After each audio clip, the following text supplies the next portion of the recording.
This is bad. This is really, really bad to an extent of things that I did not think was going to happen. But at the same time, I think almost should have been expected. And as we go through all of this, you'll see exactly what I mean. But now we know everything we need to know about zombies, everything that we're gonna know about campaign, and a lot more than I thought we were going to get on multiplayer.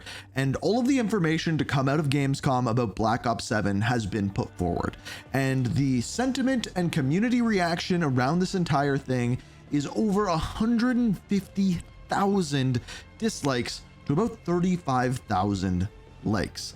This comes with over 15 million views on this trailer, and it just seems that the dislike number keeps getting bigger and bigger. But the question is why? Because most of the things that I have heard about the campaign, the multiplayer, and zombies have been relatively positive, if not positive, a little bit suspect, if you will. And I wanted to go through each of these, and by the end of the video, give you my opinion, what I think about everything that we've heard from all of these modes. Now, let's start with campaign, the thing that I talk about a lot, the story, and I think a lot of which is bread and butter for Call of Duty. Without a good narrative, without a good backstory, how can they make good maps or anything like that? As far as what we are hearing about the story of Black Ops 7 is it's a sequel to Black Ops 2 and Black Ops 6 combined into one, having Avalon from Black Ops 6, having Raul Menendez and David Mason from Black Ops 2, all combined into Black Ops 7. They're doing this kind of mind-bending and trippy story, which is part of what I believe is a mistake about Black Ops 7. You see, when Call of Duty did Modern Warfare 2, Modern Warfare 3, people were mad about that too. Even though those games were grounded and based in modern day reality kind of battles, people were mad about that. And I think when it comes to a yearly release game, like a Madden or anything like that, when games are too similar, people just simply get sick of them. And that is exactly what we're seeing with Black Ops 6 into Black Ops 7. So no surprise there whatsoever. But then when they go even further, after people are confused with seeing Beavis and Butthead and American Dad and cartoon skins in the game, and then you go further into the future and have boost jumps and things like that all in this campaign, which by the way are not in the multiplayer, but we'll get into that in a minute. People start to get confused as to what is going on with all of this, start asking questions, and get upset about it. Now, as far as this campaign, the last time they did one of these to this extent mind-bending crazy campaigns was with Black Ops 3, and of course people didn't like that either. It was too confusing, too over the top. I think this one's going to be a little bit toned down from that, but it is interesting nonetheless. What we have found out about this campaign is essentially our main group of JSOC agents by the name of Spectre 1, led by David Mason, with people like Samuels, Harper, all from Black Ops 2, go forth into Avalon to figure out what is going on with this mysterious message from Raul Menendez. When they do so, something happens in Avalon. What we are finding out is this is some sort of noxious gas, similar to Cradle from Black Ops 6, again tying that story together, which makes them trip out and relive memories and fears from the past. And because Raul Menendez is fresh in the mind of David Mason, after being sent to him similarly, most likely from the guild, he starts to have these hallucinations of the past. That is essentially the breakdown of the story, which as a whole, I think is pretty interesting, making this quite literally a psychological thriller mixed with a futuristic war game is essentially what's going on. So I think after seeing Battlefield 6 and everything along those lines, which by the way, if you've had a look at the comments of that trailer, there are quite literally more likes on some of the comments talking about this making people want to play Battlefield 6 than there are on the actual trailer of the game, which is absolutely wild. Anyway, going back to Black Ops 7, it goes even crazier than this because having two games, like I mentioned, in back-to-back years is even confusing for the developers. Today we had a Call of Duty podcast where they were saying that the next time we would get information about the game is going to be in Call of Duty Next. Well, this is what he said at the end of the podcast. We'll have a good time. We'll have a good time. All have a good time. But yeah, more Black Ops 6 news coming real soon. That's right, folks. Call of Duty Next is around the corner, September 30th. He said that we're going to be getting more Black Ops 6 news very, very soon. when he meant to say Black Ops 7. So even they're confused with what is going on and getting the names mixed up. So clearly the general public is going to be in the same sort of situation as well. Now, there is one other thing when it comes to campaign, and this is personally the thing that I am excited about. They're introducing a new mode called Endgame. Now, as far as what this Endgame is, I am just as confused as you. Basically, you will finish the campaign like you would in Call of Duty World at War, for example. And like in World at War, when it would throw you into a game of zombies, this time it's going to throw you into a game of Endgame. And this is going to take place on the entire map of Avalon with 32 other players on the map at the same time. You can do this solo, you can do this in a group of 4, which, by the way, the entire thing can be a co-op campaign, or you can play it solo. Now, you go in with this entire group and essentially you are tasked with surviving. And as you go through, you are going to earn perks, things you can do, field upgrades, things along those lines. And the only way that you get to keep those is by surviving or extracting. They haven't told us which one it is, but one of those two things you have to do. If you die, you lose all of those things that you've earned throughout it. And on top of this, there's going to be mastery camo, mastery challenges involved with the campaign and involved with the story. All of this sounds pretty interesting. For years, I said I wanted a Call of Duty looter shooter, which they've compared this more to a roguelike than it is a looter shooter. From what I have heard of it, it almost sounds like Elden Ring Night Rain in Call of Duty form to me, with 32 people on a map, no PvP whatsoever, just PvE. So that is the campaign side of things, and from that, I think we are set up to have a somewhat decent campaign. Out of everything that I heard about, the story and the campaign sounds the best to me.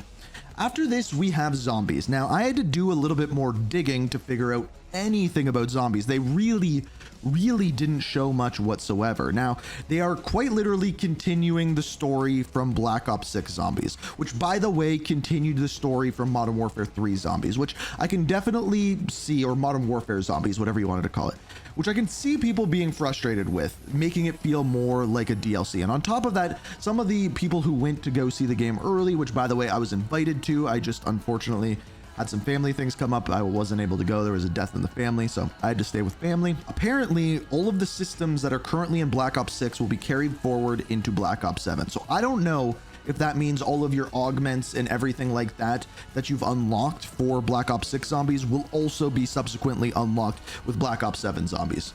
I don't know, or whether you have to unlock them again or not. I literally have no idea. But the problem with that is, either way, people are going to complain. Either everything carries over and it's a $70 DLC, or nothing carries over and everyone's going to be mad. Speaking of which, this is the next problem, and probably, my opinion, the biggest problem that people are going to have with Black Ops 7.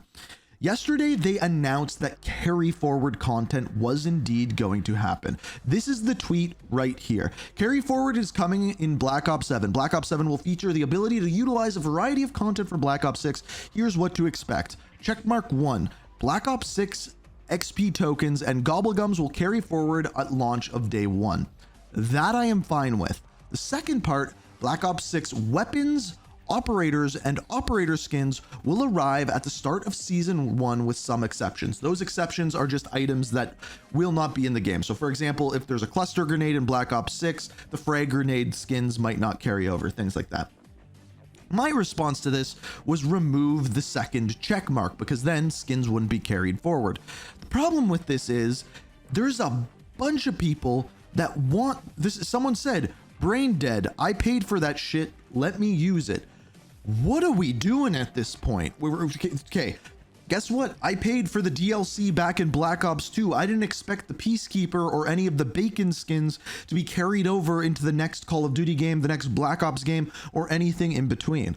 If you've played Call of Duty for years, this carry forward stuff, I truly believe ruins the game, because as soon as season 1 comes across, we are all of a sudden going to be once again playing the exact same game with Ninja Turtles, with Seth Rogen, with Squid Games, with all of that stuff in there as soon as season 1 is added in. So in my opinion, the game's probably going to be fine and dandy until that season 1 implementation, which, by the way, they didn't say much about Warzone, but one thing that they did mention is all of the weapons, Modern Warfare 2, Modern Warfare 3, Black Ops 6, and Black Ops 7 weapons are going to be in there the beginning of season 1 when Black Ops 7 is implemented, which in my opinion There's like 300 weapons in there at that point. What are we doing? Now, going back to zombies. Sorry, a little bit of a tangent, but going back to zombies. As far as zombies goes, there's going to be 2 maps at launch, a survival map and transit. Now, transit is basically going to be massive, so big that you need to get a wonder vehicle to travel from section to section. Now, that sounds all fine and dandy and cool, but the survival map that is going to be coming on day 1 is going to be one of the locations, I believe it is Farm, from the transit map. So in other words, there is no second map that's going to be there at launch. It's just a limited area of that transit map. So you take the same mechanics from Black Ops 6, combine it with one big zombies map, which that one big zombies map does sound really cool. That's what you're getting at launch. On top of this, there is Dead Ops Arcade, which I do like, and apparently that's been completely reworked, and you can earn XP through that as well. So your level is going to go across zombies, Dead Ops Arcade, Endgame, campaign, and also multiplayer. So whatever you're playing, you're leveling up in, which is just kind of standard at this point. But I don't think that's enough content for zombies at launch. Personally, that's just what I think. Now, one thing I do think has enough content is multiplayer. Multiplayer, there's 30 weapons, 16 new weapons that have never been in a Call of Duty game before, and 14 weapons that have been in Call of Duty games before. Not carried forward from Black Ops 6, but just like repeat weapons. Like the Krig, for example, is one of them that we know that is coming, that has been seen in the trailer. That's a good amount of weapons. And then on top of that, there are 16 6v6 maps and 2 skirmish maps, which are 20v20.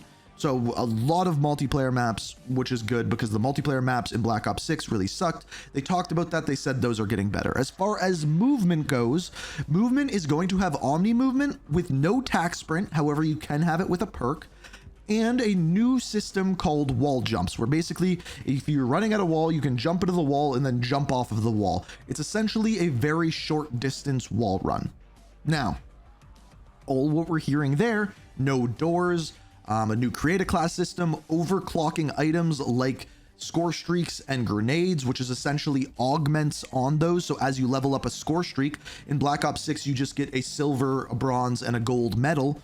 In this game, you're actually going to unlock augments or overclocks for those things, which will make a score streak last longer or do more damage or things along those lines. All of this is good, but here's the problem. None of it matters because of the thing that I try to never talk about because it's just been talked about into the ground, which is skill-based matchmaking.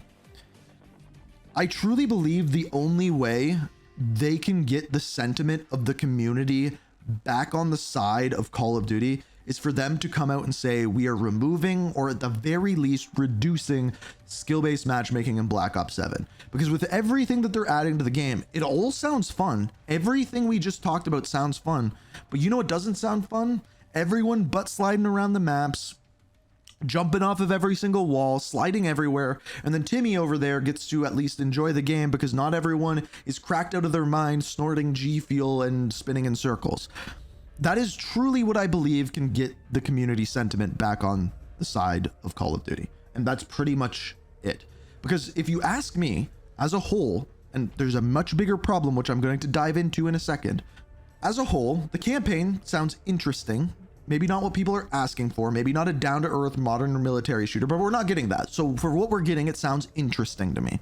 Endgame sounds like something I've been asking for years and something I can grind out and do things over time and almost have like a little roguelike experience. Zombies sounds good, but not enough and not enough new content. Multiplayer sounds like something I would really enjoy. If I'm looking at multiplayer here, it looks like a combination of Black Ops 2 meets Black Ops 3 meets Infinite Warfare. That's just what it looks like to me.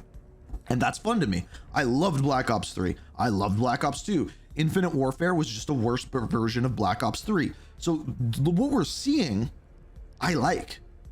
But it's just that community sentiment of carry forward content mixed with skill-based matchmaking, mixed with borderline extremely questionable marketing. If we take a look back at yesterday, they released that reveal trailer, which honestly wasn't a great trailer, especially with what people are asking for. And then right after it, as Gamescom opening night live, a huge event was going on, they released the Black Ops 7 Direct, which detailed all of the information about multiplayer, about zombies, about campaign, about Endgame, about Dead Ops Arcade, about carry forward content, about create a class, about weapon prestiging, which I didn't even talk about, which I'll come back to in a sec. All of that information was out there, but nobody saw it because it was buried behind the headlines of no one likes the reveal trailer and everyone's just going to be playing Battlefield 6. And guess what? I'm going to be playing both. I like some of the things that I'm seeing from Black Ops 7. And I think if a few things were tweaked, like skill-based matchmaking, like carry forward content, it could be a decent year for Call of Duty. It's just the community sentiment is so blinded right now by Call of Duty is not listening, skill-based matchmaking makes the game too sweaty, and this is not a modern military shooter, that people just aren't liking what they're seeing. Like, even to the point where they're adding in new things to grind for, where if you didn't hear about the weapon prestiging, essentially what happens is you go into the game and whether you're playing multiplayer, campaign, or zombies, you level up a weapon. When it gets to a specific weapon level, say 50, you can then prestige that weapon. It'll give you a camo, it might give you a weapon charm, or it'll give you a new attachment that you can only get from prestiging your weapons. And then you can use that and it's going to change up how you use your weapon. On top of that, they're doing the Modern Warfare 3 thing with weekly challenges, daily challenges, and challenges that you can actually earn seasonal camos. Everything that we have been asking for, but it's all overshadowed by crappy skins, overpriced bundles, and skill-based matchmaking. Those seem to be the only talking points that come out year after year. And yet they say they're listening. They say that we've heard what you said about skins. We've heard what you said about... Have you? Because let's be honest, this trailer would have gone out a lot better if you didn't show any gameplay and if anyone at the studio walked out on stage, held up a microphone and said, "We're going more realistic and we're removing skill-based matchmaking." Drop the mic, walk off the stage, like to dislike ratio flipped, we're back, baby. But they didn't do that. And they're not going to do that. And I don't know why they're not going to do that. I don't know if the casual fan base is just really that big for Call of Duty that it is worth pushing away all of the long-term players, all of this giant community that has been built in order to keep those casual players, because those are the ones that are buying the skins. Because personally, we are at a point where people that I know are no longer buying battle passes. People that I know are no longer buying skins. And they're pushing so many players away, but maybe those casual players are just still leeching on and still pushing this forward. Now, over the next few days, I'm still going to be covering Black Ops 7. There's a lot that we have to talk about, tons of hidden details and story elements that were in the trailers. On top of that, I need to do a dedicated video about this Endgame thing because I don't see anyone talking about it. And it's quite literally, like, people are thinking it's just the last mission of the campaign. This is an entire new mode. This is an entire new thing that we've never seen before. So if you want to stay up to date on everything Call of Duty, be sure to hit the subscribe button, turn notifications on. I just wanted to get this out there because I want your opinions. If you hate what you saw with Black Ops 7, I want you to write down in the comments and tell me why. If you're one of the people who is just like, you know what, I want something more realistic, Battlefield, it's that time for me. Well, guess what? You have Battlefield, and then in the new year, you're going to have the Battlefield Battle Royale, and then you're going to have GTA, and then next year, Modern Warfare 4, because that's another thing that I've seen a lot. I'm just going to wait for Modern Warfare 4 and do what you want with your money. No one is pushing you to play this game. And if I'm positive about something like the sounds of the end game, or like some decisions that they're making with multiplayer, like no doors, no tac sprint, that kind of thing, I'm going to give you my opinion. It is frustrating to hear everyone complain all the time, and I understand that, but I think having this like open communication and just talk with everyone is incredibly important. And let's be honest, we haven't seen trailer numbers like that with massive amounts of views and massive amounts of dislikes since I think it's like the 4 million dislikes of the Infinite Warfare trailer. And maybe, just maybe, we'll get there with this one too. Or maybe they'll come out on stage, talking to the microphone and be like, skill-based matchmaking is removed. Goodbye. We are